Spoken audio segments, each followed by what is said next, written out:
Monday, November 4th, 1963. Over the weekend, the coup in Saigon took place. Culminated 3 months of...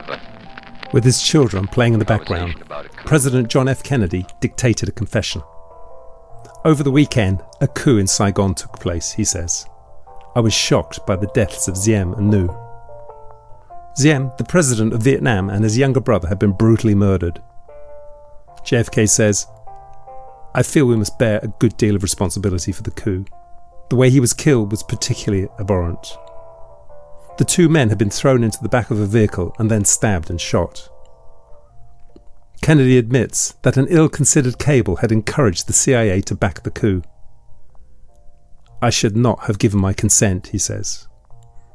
With this bitter remark, the USA's first Catholic president confessed his failure to save the life of Vietnam's first Catholic president. Now the path to the Vietnam War was set. To understand this deadly mess, we need to go back in time.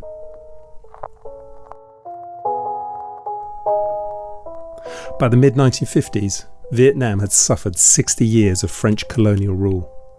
The period was defined by exploitation, forced labour and violent repression. Resistance turned into a full-scale independence war, ending in 1954 with France's crushing defeat at the Battle of Dien Bien Phu. At the Geneva peace talks that followed, Vietnam was temporarily split along the 17th parallel. The communist north was led by Ho Chi Minh, and the south was handed to America's preferred leader, Ngo Dinh Diem. Elections were scheduled for 1956 to reunite the country, as agreed in Geneva. But there was a problem. Ho Chi Minh was far too popular. Fearing defeat, Diem refused to participate. Instead, with US backing, he staged his own rigged election in the south, using fraud and intimidation to secure power. The US had abandoned the Geneva peace agreements and was now spending millions of dollars to corrupt Vietnam's political system. Once in power, Diem ruled through corruption and repression. He enriched his family, crushed opposition, and enforced brutal US-funded resettlement programs. Millions of peasants were forced into so-called agravilles. These were controlled settlements that isolated them not just from the influence of the communists, but also from families, homes, and land. Often forced to relocate at gunpoint, 3 million people found themselves living in agravilles, stripped of basic freedoms. These brutal programs were implemented with millions of dollars of US backing. To the Vietnamese, it was clear. Diem was a tool of the foreigners. It was a propaganda gift to the communists. Diem's regime was regarded with disgust and hatred. But beyond politics, there was also a religious divide. Diem, a Catholic, openly favoured his minority Catholic faith, while persecuting the Buddhist majority. In 1963, tensions boiled over in protests. Government forces fired on Buddhist demonstrators, killing 9. Elsewhere, people were doused with toxic chemicals, leaving 67 hospitalised. Only days later, a Buddhist monk set himself on fire in protest. The haunting images that flashed around the world sparked horror and outrage. Diem had become a major embarrassment to his American sponsors. But Washington was divided on what to do about it. Despite Diem's violence and repression, he remained a key ally against the communists. In August 1963, Kennedy and his advisors sent a vague cable to Saigon. It weakly endorsed a coup, but it was enough to set the wheels in motion. The CIA began the work to overthrow Diem.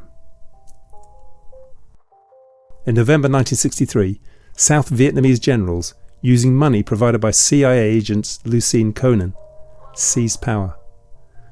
Diem and his brother fled and took sanctuary in this church.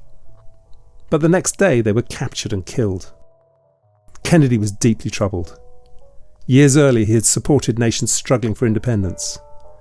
In a bold 1957 Senate speech, he said that the world's most powerful force was not communism, nor capitalism, nor even the H-bomb. The most powerful force, according to Kennedy, was humanity's eternal desire for freedom. The greatest threat to that freedom, he warned, was imperialism. Not only the Soviet kind, but also the imperialism of the West. Washington was shocked by this young senator questioning their morality. Now, 6 years later, despite his anti-imperialist instincts, Kennedy had failed to stop America in Vietnam. After Diem's murder, South Vietnam descended into chaos. Successive leaders were weak and increasingly dependent on the US. Only weeks before his own death, JFK had ordered the withdrawal of American troops. Then, only days after JFK's assassination, his successor, President Lyndon Johnson, reversed that decision. JFK's orders had been cancelled even before his funeral had taken place. Full-scale war in Vietnam followed. A decade of bloodshed. More than 1 million people were killed. By 1973, the US had been defeated and was forced to retreat from Vietnam in humiliation. Today, Vietnam remains a communist nation, but with a thriving economy. Ironically, it now welcomes hundreds of thousands of American tourists each year, drawn to its beauty and culture and the kindness of its people.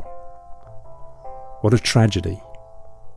Back in the 1950s and 60s, the US had built up Diem's corrupt regime with money, rigged elections and military aid. Then they had dismantled it with carelessness and arrogance. The US had created a monster and then lost control of it. With his children playing in the background, JFK reflected on that fateful cable to Saigon. "I should not have given my consent to it," he said. It was for sure a bitter source of regret.